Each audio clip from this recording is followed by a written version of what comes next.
तो hey guys, welcome back to my channel. So friends, आज इस वीडियो में हम लोग डिस्कस करने वाले हैं कि क्या हम बीएमएस के साथ साथ नीट की प्रिपरेशन कर सकते हैं। क्या वो स्टूडेंट जो चाहते हैं सिर्फ और सिर्फ एमबीबीएस में एडमिशन लेना, तो वो बीएमएस में भी एडमिशन ले लेते हैं। किन्हीं कारणवश अगर उन्हें एमबीबीएस में एडमिशन नहीं मिलता है और उसके बाद भी वो प्रिपरेशन करना चाहते हैं नीट की, तो क्या वो कर सकते हैं? क्या ये करना सही होगा?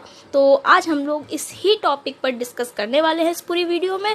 सो फ्रेंड्स, अगर आपको हमारी वीडियो पसंद आए तो वीडियो को एक लाइक ज़रूर कर दीजिएगा। चैनल को सब्सक्राइब करना बिल्कुल भी मत भूलिएगा। मैं ऐसे ही इन्फॉर्मेटिव वीडियोस आपके लिए बनाती रहती हूँ।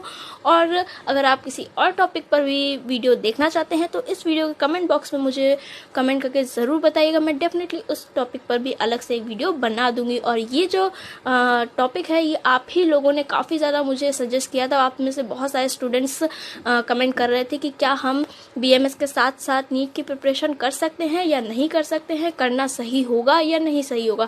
तो मैंने सोचा चलिए क्यों ना इस पर एक डिटेल वीडियो अलग से बना दी जाए, जिससे कि आप बहुत सारे स्टूडेंट्स का डाउट क्लियर हो जाए कि ये करना सही होगा या नहीं सही होगा। तो चलिए without waste any time let get start the video.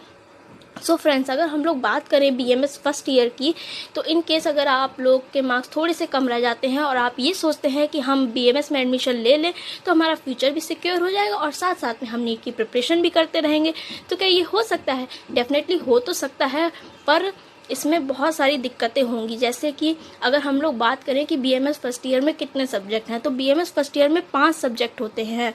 रचना शरीर, क्रिया शरीर, अष्टांग हृदय, पदार्थ विज्ञान और संस्कृत। ये 5 सब्जेक्ट होते हैं। तो इनको पढ़ने के लिए आपको हर सब्जेक्ट्स में अच्छा खासा 1 से 2 घंटा देना पड़ेगा। प्लस जो क्रिया शरीर और रचना शरीर है ये और भी ज़्यादा टफ होते हैं, क्योंकि इसमें आपको आयुर्वेद पार्ट भी पढ़ना है प्लस मॉडर्न पार्ट भी पढ़ना होता है। तो इसमें तो आपको और ज़्यादा टाइम देना पड़ जाएगा, जैसे कि 3 से 4 घंटा आपको दिन में इनको देना ही पड़ेगा। ऊपर से ये बीएमएस है तो इसमें आपको श्लोक्स भी याद करने होंगे और आप एकदम नए होते हैं। स्टार्टिंग में बच्चों को श्लोक याद करने में बहुत दिक्कत होती है, तो बहुत ज़्यादा टाइम लगता है श्लोक याद करने में। एक एक श्लोक याद करने में बहुत ज़्यादा टाइम लग जाता है बहुत सारे बच्चों को। कुछ बच्चे होते हैं जो जल्दी से याद कर लेते हैं, पर मैक्सिमम बच्चों को जल्दी याद नहीं होता है, क्योंकि वो फर्स्ट टाइम इस टाइप के श्लोक्स वगैरह पढ़ रहे होते हैं। क्योंकि जनरली क्या होता है, हम लोग ने इतनी संस्कृत पढ़ी नहीं होती है ना, तो उसमें हम लोग को काफ़ी ज़्यादा टाइम लग जाता है चीज़ों को समझने में, उन्हें पढ़ने में। तो बीएमएस फर्स्ट ईयर में अगर हम लोग आप नीट की प्रिपरेशन करना चाहते हैं तो आप खुद ही सोचिए कि नीट की प्रिपरेशन के लिए आपको एक अलग से पूरा माइंड सेटअप होना चाहिए। आपको पूरा फोकस उसी पे होना चाहिए, तभी तो आप क्लियर कर पाएंगे।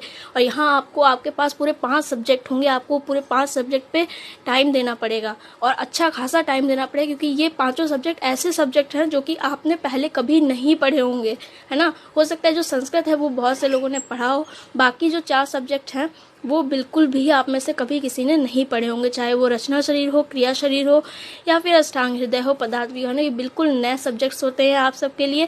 तो इसलिए अगर आप इनके साथ में प्रिपरेशन करेंगे तो बहुत ज़्यादा मुश्किल हो जाएगा आपको प्रिपरेशन करना। तो बहुत ज़्यादा दिक्कत हो सकती है, टाइम मैनेजमेंट भी। इस चक्कर में क्या होगा कि आप ना इधर के रह जाएंगे ना उधर के रह जाएंगे। तो और ऐसे ये भी होता है कि अगर आपने मान लीजिए किसी में आपका बैक लग गया तो 6 महीने बाद आपका या 4 महीने बाद आपका दोबारा से सप्ली एग्ज़ाम, उसे सप्ली एग्ज़ाम कहते हैं, तो आपको वो सप्ली एग्ज़ाम क्लियर करना पड़ेगा। अगर आप वो एग्ज़ाम पहले वाला जो मेन एग्ज़ाम था वो क्लियर नहीं कर पाए तो आपको सप्ली एग्ज़ाम देना पड़ेगा। और सप्ली एग्ज़ाम में पास होना बहुत ज़रूरी होता है। अगर आप सप्ली में ही फेल हो गए तो आपका पूरा ईयर बैक लग जाएगा। तो आप सोच ही सकते हैं कि कितना डिफ़िकल्ट है। और ऊपर से प्लस आपको 5 सब्जेक्ट्स पढ़ने हैं श्लोक के साथ, और हर सब्जेक्ट में आपको श्लोक पढ़ने ही पढ़ने हैं, तो बहुत ज़्यादा डिफ़िकल्ट हो जाएगा अगर आप नीट की प्रिपरेशन भी साथ में करेंगे तो। और फिर अगर आप नीट की कोचिंग करते हैं तो फिर आपको यहाँ पे बीएमएस में भी आपको फुल अटेंडेंस चाहिए रहती है। आपको एटलीस्ट 70 से 75% बीएमएस में कि आपको अटेंडेंस लगानी ही लगानी होती है। अगर आपकी 70 या 75% से कम अटेंडेंस होती है तो आपको एग्ज़ाम ही नहीं देने दिया जाएगा। तो इसलिए आप रेगुलर कोचिंग भी नहीं कर पाएंगे, क्योंकि अगर आप रेगुलर कोचिंग करेंगे तो आप यहाँ अटेंडेंस कैसे लगवा पाएंगे। तो इसलिए आप रेगुलर कोचिंग भी नहीं कर पाएंगे, तो ये तो बहुत ही ज़्यादा बेकार हो जाएगा। और फ्रेंड्स कुछ बच्चे ये सोचते होंगे कि हम प्रैक्टिकल और वाइवा में अच्छे मार्क्स ले आएंगे तो हम डेफिनेटली पास हो जाएंगे, कि कॉलेज हमें प्रैक्टिकल और वाइवा में तो अच्छे मार्क्स दे ही देगा, तो थ्योरी और प्रैक्टिकल मिलाकर के हम पास हो जाएंगे। पर यहाँ पे मैं आपको ये बात क्लियर कर दूँ कि आपको थ्योरी में अलग से पास होना होता है और प्रैक्टिकल और वाइवा में अलग से पास होना होता है। इसमें दोनों के मार्क्स कंपेयर नहीं किया जाता, मतलब दोनों के मार्क्स मिला करके आपकी ओवरऑल परसेंटेज तो निकाली जाती है, पर दोनों को मिला कर आपको पास नहीं किया जाएगा। आपको थ्योरी में अलग से पास होना होता है और प्रैक्टिकल और वाइवा में अलग से पास होना होता है। तो जो लोग ये सोचते हैं कि हम सिर्फ प्रैक्टिकल में अच्छे से कर लेंगे और कॉलेज इतने मार्क्स तो हमें दे ही देगा कि हम प्रैक्टिकल में अच्छे से कवर कर लेंगे तो थ्योरी हमारी निकल जाएगी, पर ऐसा बिल्कुल नहीं होता है। आपको थ्योरी में अलग से पास होना पड़ता है। एटलीस्ट थ्योरी में आपको 50% लाने ही लाने होंगे, तभी आप थ्योरी में पास होंगे, वरना आप थ्योरी में फेल हो जाएंगे। तो आपको दोनों ही चीज़ों में अलग अलग से पास होना पड़ता है।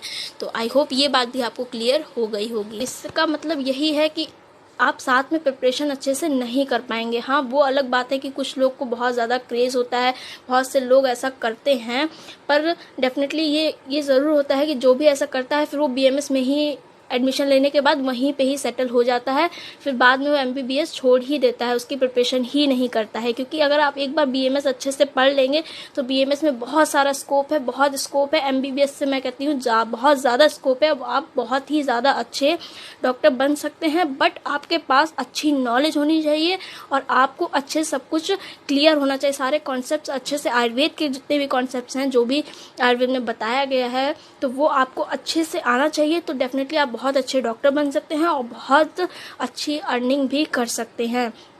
तो इसलिए ये तो अगर आप दोनों चीज़ें साथ में लेके चलेंगे तो ये तो वही बात हो जाएगी कि आप दोनों नाव में एक साथ सवार हो गए हैं, तो आप ना इधर के रहेंगे ना उधर के रहेंगे और सीधा मुंह धड़ाम नीचे ही गिरेंगे। तो इसलिए मैं तो यही आपको सजेस्ट करूंगी कि आप एक ही फील्ड चूज़ कीजिए। अगर आपको नीट की प्रिपरेशन करनी है तो आप सिर्फ नीट की प्रिपरेशन ही कीजिए, क्योंकि वो एक बहुत बड़ा मतलब कि काफ़ी ज़्यादा उसमें आपको टाइम देना पड़ेगा, है ना।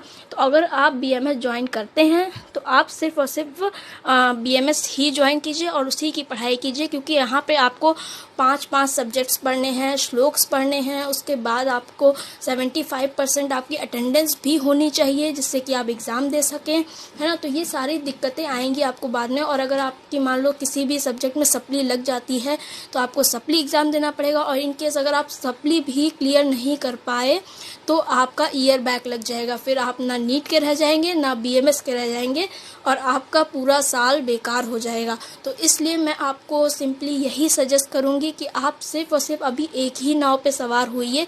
अगर आपका दिल चाहता है आपको एमबीबीएस ही करना है तो आप सिर्फ और सिर्फ नीट की प्रिपरेशन ही कीजिए, और अगर आप चाहते हैं एमबीबीएस में मतलब कि बीएमएस ज्वाइन करना तो फिर डेफिनेटली आप बीएमएस को दिल से ज्वाइन कीजिए और दिल से उसमें पढ़ाई कीजिए। तो बीएमएस में बहुत अच्छा स्कोप है, और आज के समय में जैसा कि आप सब जानते हैं हम लोग को सर्जरी की भी परमिशन मिल चुकी है। तो आगे हम लोग के लिए और भी अच्छा होता रहेगा अगर आप लोग अच्छे से पढ़ेंगे तो इसलिए मैं तो यही सजेस्ट करूँगी कि आप लोग बस अच्छे से पढ़िए, इधर उधर मत कीजिए, एक जगह ही मतलब कि आप एक जगह ही रुक जाइए, मतलब एक ही फील्ड में आप काम करिए। दोनों चीज़ें साथ में लेके चलेंगे तो कुछ भी नहीं होगा, सिर्फ और सिर्फ खिचड़ी बनेगी और कुछ नहीं होगा, है ना। तो मेरा सिंपल से यही सजेशन है कि आप लोग एक ही चीज़ एक ही टाइम पे करें, दोनों चीज़ें साथ में लेकर नहीं हो सकता है ना। तो फ्रेंड्स ये थी हमारी आज की वीडियो। आई होप ये वीडियो आपके लिए हेल्पफुल रही होगी। वीडियो पसंद आई हो तो वीडियो को एक लाइक ज़रूर कर दीजिएगा, चैनल को सब्सक्राइब करना बिल्कुल भी मत भूलिएगा। मैं ऐसी ही इन्फॉर्मेटिव वीडियोस आप लोगों के लिए लाती रहती हूँ, तो फ्यूचर में ऐसी ही वीडियोस को देखने के लिए हमारे चैनल को ज़रूर सब्सक्राइब कीजिएगा। और आप और भी कुछ जानना चाहते हैं बीएमएस के बारे में या आपकी कोई भी क्वेरी है तो डेफिनेटली मुझे कमेंट बॉक्स में कमेंट करके ज़रूर बताइएगा। मैं ज़रूर उस पर एक अलग से वीडियो बनाने की पूरी कोशिश करूँगी। टिल देन मिलते हैं हम हमारी ऐसी ही नेक्स्ट वीडियो में, तब तक के लिए बाय गाइस, टेक केयर।